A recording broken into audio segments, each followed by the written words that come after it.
In the quiet depths of your being, where doubt and longing intertwine, have you ever questioned your place in the grand tapestry of existence? Neville Goddard's teachings reveal a revolutionary truth. You are not a victim of circumstance, but the architect of your reality. To be anointed is to awaken to your divine identity, God individualized. Imagination is not fantasy. It's the breath of creation itself.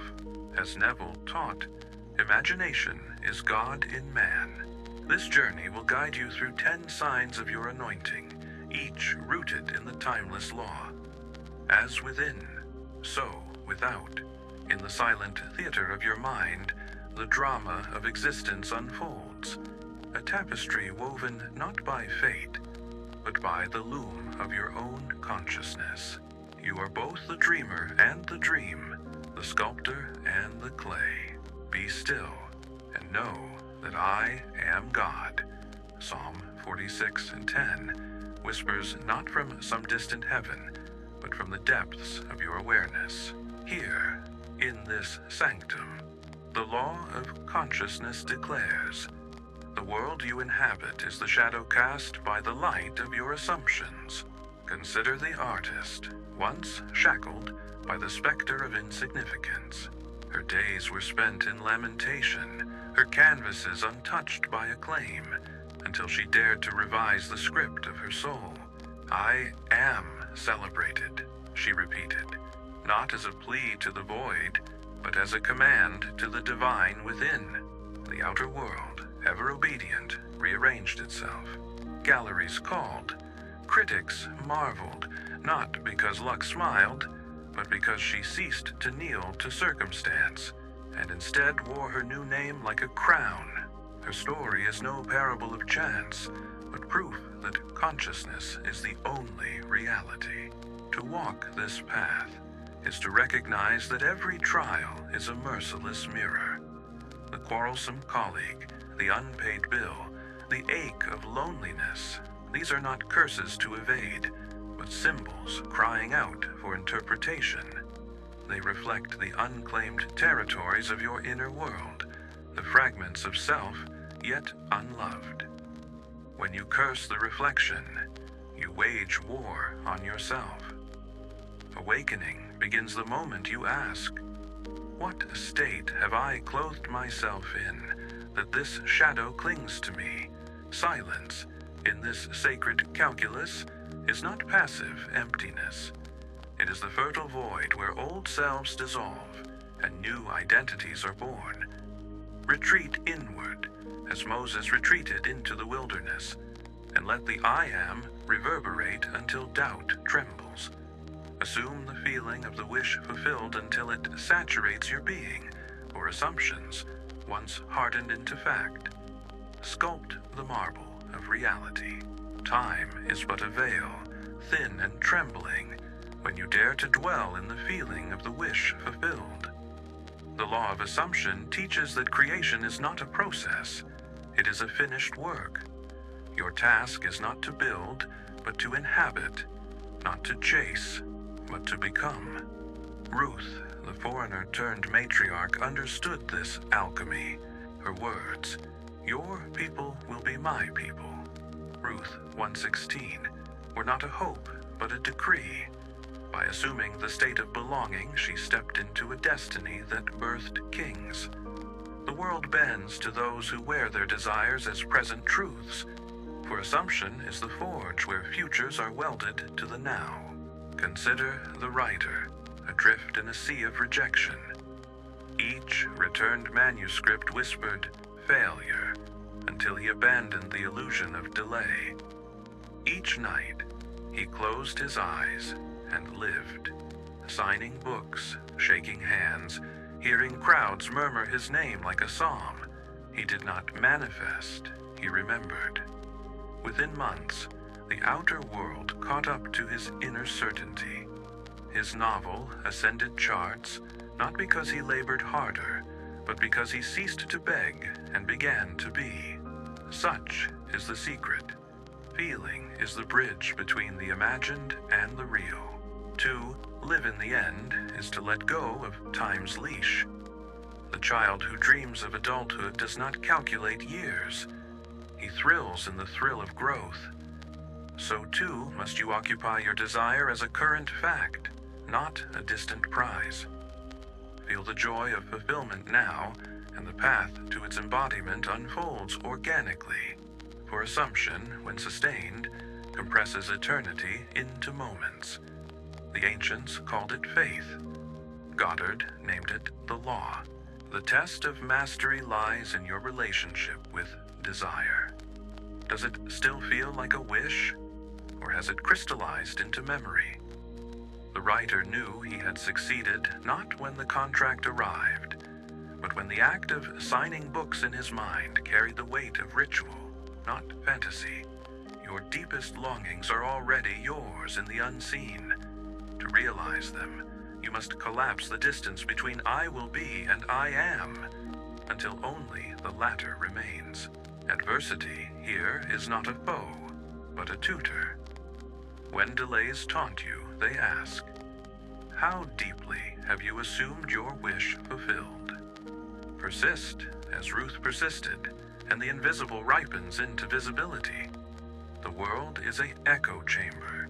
What you assume within, it must reflect without. Your mind is a temple of whispers, and every silent word is a prayer the universe answers. Death and life are in the power of the tongue. Proverbs 18:21. Not the tongue of flesh, but the one that speaks in the vault of your imagination. Here, in the sanctum, your inner dialogues draft the blueprint of your days. To fret I can't is to kneel to limitation. To declare I am is to anoint yourself sovereign. The CEO, once paralyzed by indecision, learned this sacred syntax. She replaced her litany of doubt with a single mantra: I am decisive. Her inner critic, starved of attention, withered. Within weeks, her team's chaos crystallized into order, their productivity a mirror of her clarified mind. The law is ruthless in its fairness, as within, so without. This is the alchemy of mental speech. For 7 nights, let your doubts dissolve into I am, not as empty affirmation, but as a lived truth. Assume the voice of the version of you who has already triumphed. By the 7th day, synchronicities will bloom like roses in a desert, for the outer world is but a lagging echo of your inner sound. Mastery reveals itself when your self-talk shifts from critic to sage. No longer do you plead for validation, you command creation. The ceaseless chatter softens into guidance, gentle and sure, for you've remembered. Every triumph begins as a whispered truth in the sanctum of your soul. The final revelation: you are not preparing to write your script. You are already writing it. One silent I am at a time. Close the door to doubt and let the temple bells ring. Existence is a boundless garden, every state of being a seed waiting to flower in the soil of your awareness.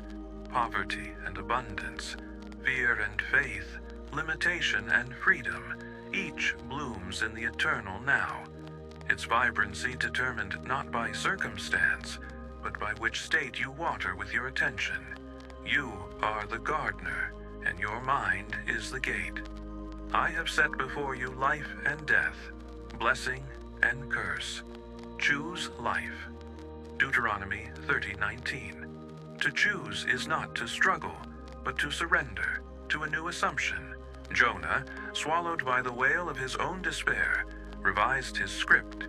He traded Nineveh will fall for Nineveh will rise, Jonah 3:3-10, and an entire city transformed. His story unveils the law. States are costumes, not cages. Shift from victim to victor as effortlessly as tuning a radio. For every frequency of being already exists. You need only claim it. Consider the entrepreneur who faced financial ruin. where others saw collapse, he paused and asked, "What state am I wearing?"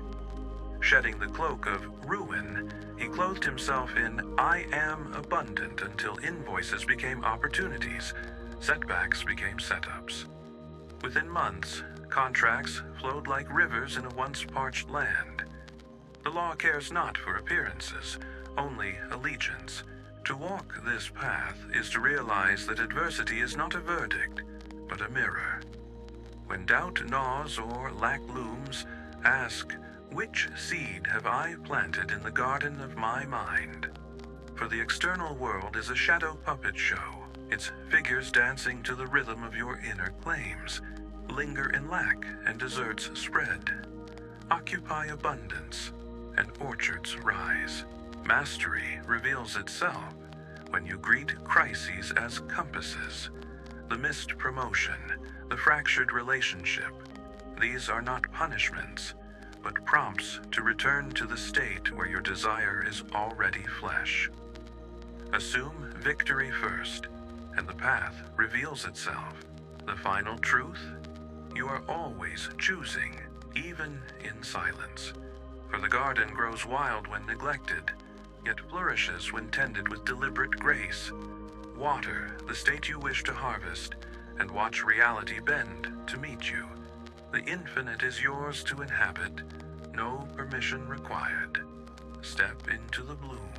The past is not a tomb, but a text, a story etched in the ink of memory, awaiting your editorial hand. Time, that great illusion, bends to the weight of imagination, for consciousness alone dictates what is fixed. To revise the past is to reclaim your role as author, not prisoner. Behold, I make all things new. Revelation 21:5 is not a divine promise, but a human mandate. You hold the pen, take the veteran, once shackled to visions of bloodshed and loss. Each night, he returned to the battlefield, not to relive, but to revise. In the theater of his mind, explosions softened into handshakes, enemies became brothers, and trauma dissolved into tales of resilience. He did not deny history, he redeemed it. Within weeks, his waking hours echoed this inner alchemy. Nightmares ceased, relationships healed, and forgiveness flowed like a river through once barren land. The law is clear. Revise the past, and the present bows. Here lies the practice.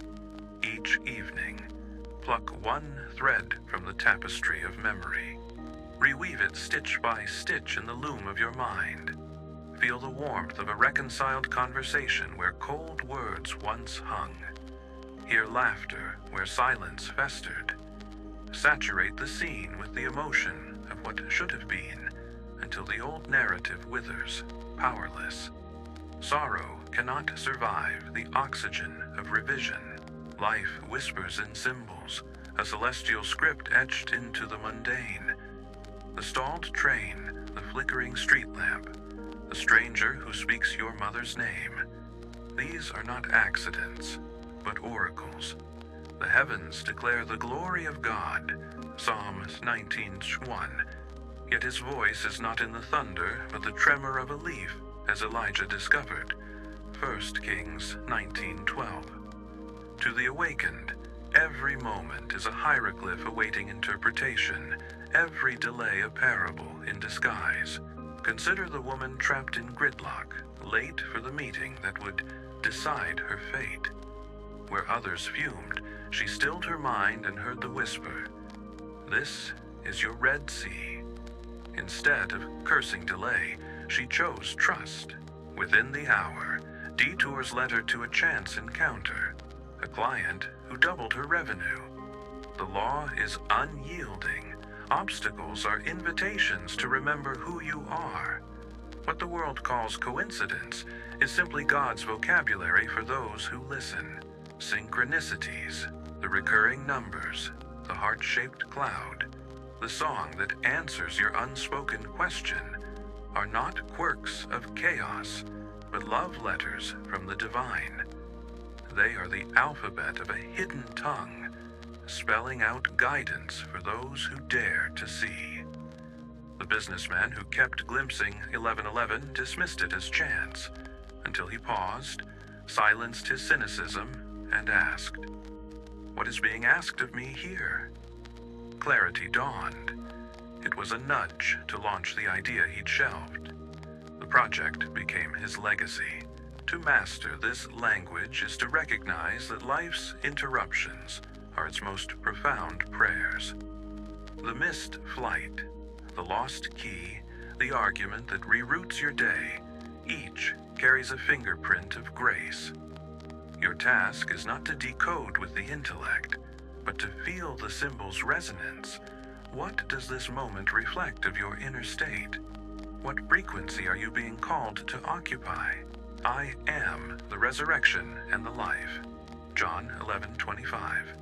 Not as proclamation from a distant Messiah, but as the anthem of your own awakened imagination. The promise is this: Christ is your divine self, God individualized as you. To know this is to shatter the illusion of separation, for the Savior you seek dwells not in heaven's throne room, but in the sacred depths of your consciousness. Consider the nurse, her spirit worn thin by the grind of sterile halls and unyielding suffering. One morning, she dared to claim, "I am healing," not as a plea, but as a coronation. The words, once hollow, ignited a fire within. Patients began to rally under her care. Colleagues adopted her methods. Protocols shifted as if moved by unseen hands. Her outer world, once a mirror of exhaustion, now reflected her inner decree. This is the law in its purest form. To embody the Christ within is to wield the creative force of God. The promise is not mystical abstraction, but practical revelation. I and the Father are one. John 10:30 is the cosmic truth etched into your being. The veil of otherness dissolves when you recognize that every face, every struggle, every joy you encounter is a reflection of your infinite self. The beggar, the tyrant, the lover, each is a facet of the Christ you are here to awaken. To judge another is to condemn a shadow of your own soul. To love them is to sanctify it. The sign of this awakening? You no longer walk as a beggar pleading for miracles, but as a conscious co-creator, radiating the certainty that God's will is your will.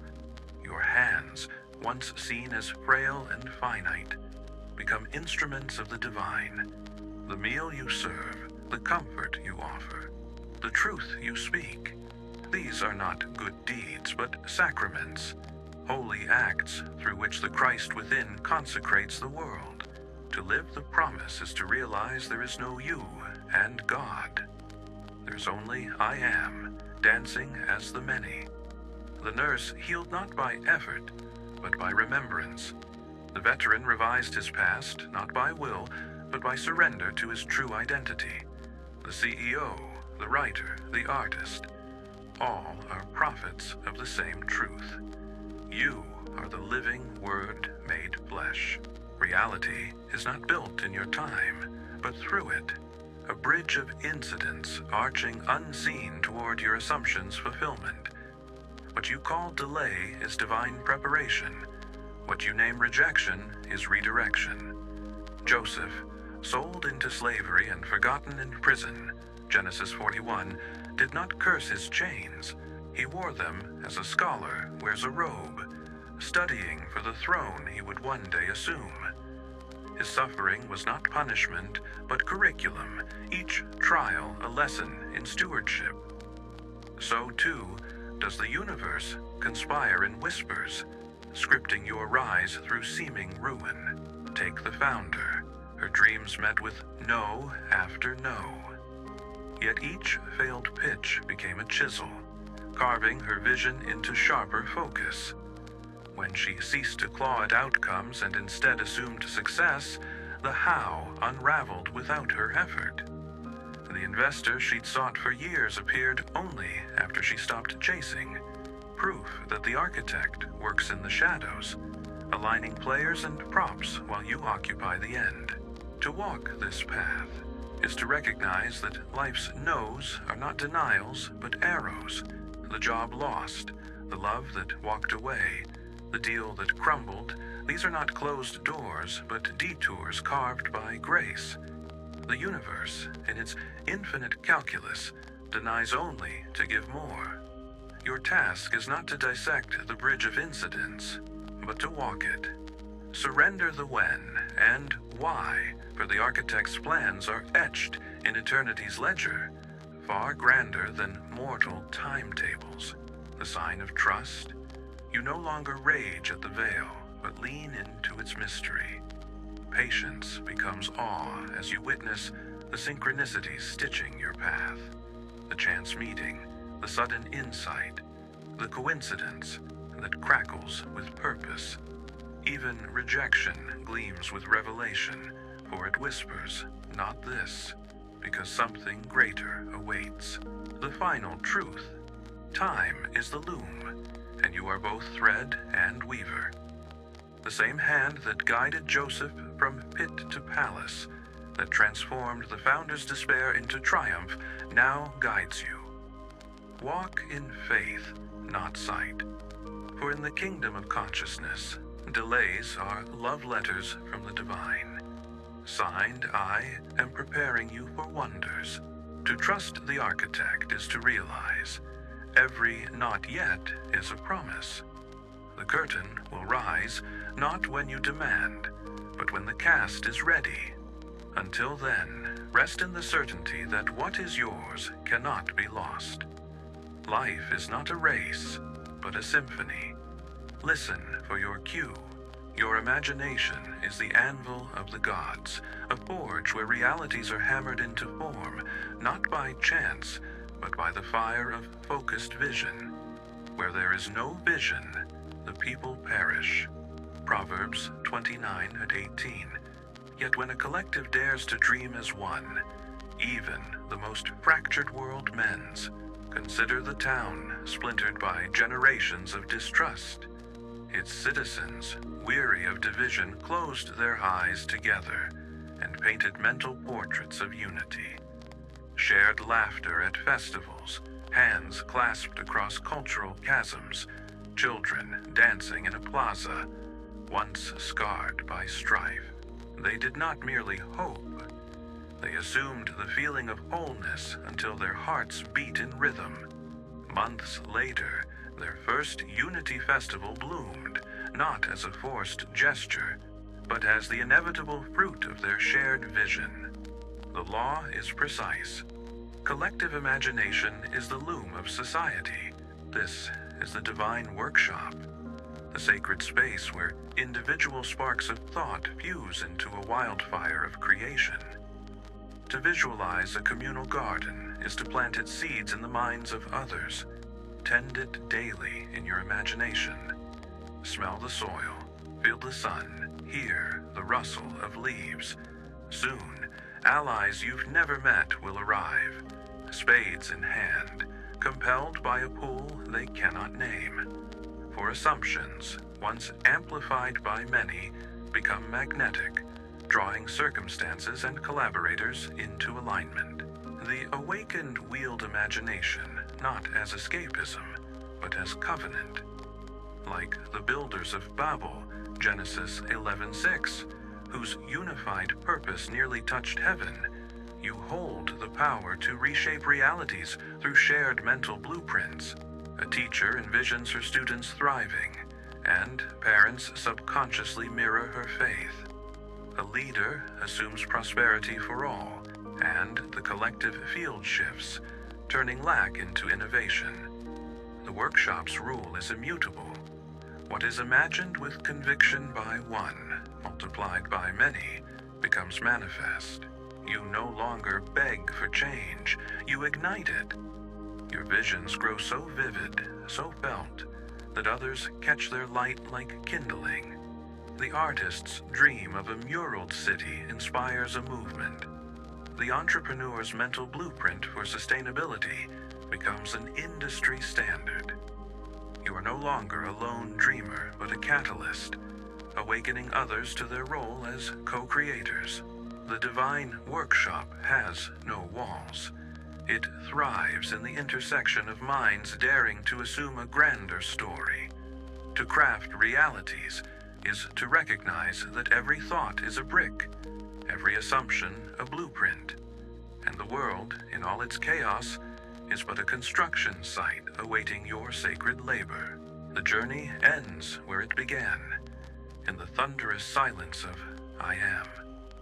Here, in the marrow of your being, the veil of separation burns away, revealing what has always been true.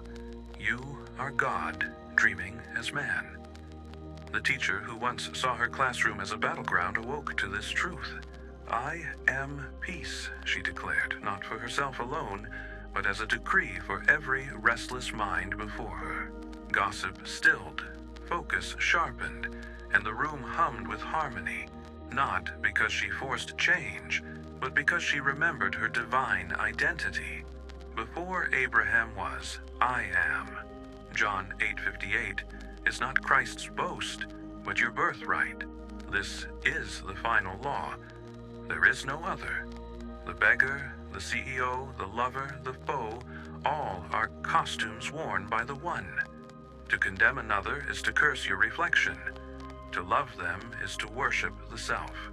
The student's defiance, the partner's coldness, the world's chaos, these are not obstacles, but mirrors, showing you where you still kneel to the illusion of separation. The sign of mastery? You no longer seek God. You are Him, moving through the world as a sunbeam inseparable from its source. The teacher's triumph was not in her students' compliance, but in her unshakable knowing. Their peace was hers, for they were her own being, multiplied. To live this truth is to walk as Jesus walked, not as a prophet set apart, but as a man who remembered his unity with the Father. Adversity now unfolds as sacrament, the argument, the loss, the ache of longing. Each is an altar where you offer the lie of separation and reclaim your wholeness. Revision becomes reverence. Assumption becomes ascension. You need no techniques, no rituals, for you are the technique. The tools dissolve, leaving only the craftsman. The seeker and the sought are one. You are not a drop in the ocean. You are the ocean in a drop. Every breath, every thought, every heartbeat is God breathing, God thinking, God loving as you. The journey collapses into the instant. I am. Now, close the book. Walk into the world as the answered prayer. For the end of all teaching is the beginning of eternal being, a flame that consumes the teacher, the taught, and the text, leaving only I am as the ash and the fire. And the light you sought was always your own shadow, cast by the sun of yourself. As Neville Goddard taught, the world is a mirror, forever reflecting what you have done within yourself. The peace, power, and fulfillment you seek are not separate from you. They are the birthright of your awakened consciousness.